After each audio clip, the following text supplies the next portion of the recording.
فیصل چودھری صاحب یہ بتائیں کہ جو فواد چودھری صاحب کا کل جسمانی ریمانڈ دیا گیا ہے تو کیا آپ کو توقع تھی کہ عدالت جو ہے وہ ان کا جسمانی ریمانڈ دے دے گی؟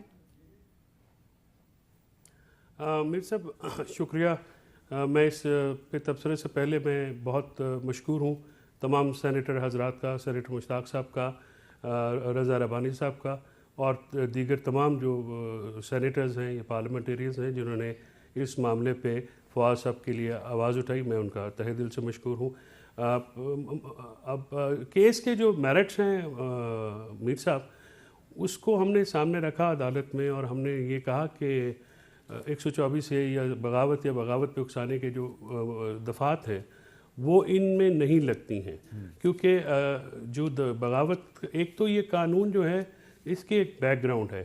یہ بیک گراؤنڈ اس کی ہے کہ 1856 کی جب جنگ آزادی ہوئی تھی تب یہ قانون جو ہے برطانوی سامراج نے برصغیر پاک و ہند کے باشندوں کے اوپر لگانے کو یہ جو ہے یہ انٹروڈیوس کرایا.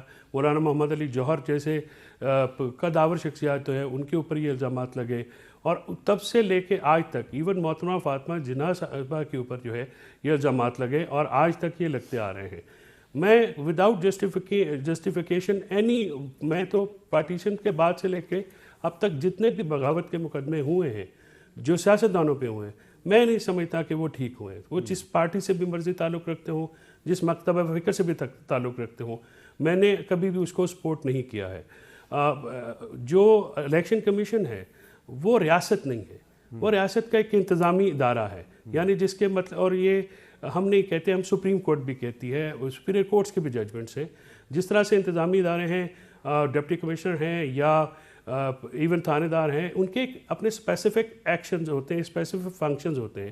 آئین کے تحت جو الیکشن کمیشن کا کام ہے وہ صاف شفاف اور غیر جانبدارانہ الیکشن کرانا ہے.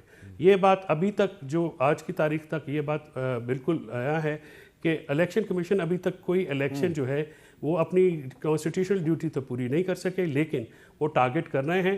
اور پہلی دفعہ سیکرٹری الیکشن کمیشن پر کمپلیننٹ بنے ہیں جس میں ایسے مقدمے میں ایک جس میں بغاوت کی دفعہ لگائی گئی ہے اور جس طرح سے پھر اٹھایا گیا ہے.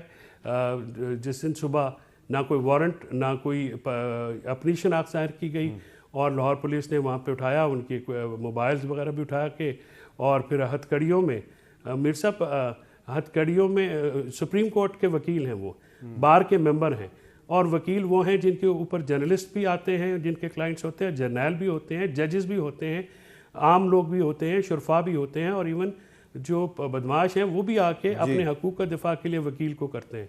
ان کو منہ پہ کپڑا ڈال کے، ہتھ کڑیاں 8 گھنٹے لگا کے وہ پیش کیا گیا. منہ پہ کپڑا تو اس کے ڈالتے ہیں جس کی شناخت پریڈ کرنی ہو، اور جو کہ مطلب میں آج مجھے وہ سینٹ میں وسیم شہزاد صاحب کی تقریر کا حوالہ دینا پڑے گا جس میں انہوں نے کہا ہے کہ یہ کپڑا نظام کے مکروہ چہرے پہ ڈالا گیا ہے اور ایک پولیٹیکل ورکر کو ہتھ کڑیوں میں اور کپڑا منہ پہ ڈال کے عدالت کے اندر ڈالا گیا، اور اسی عدالت سے راو انوار جیسے لوگ جو ہے وہ وکٹری کا نشان بناتے ہوئے باہر ہے. یہ ستم ظریفی ہے.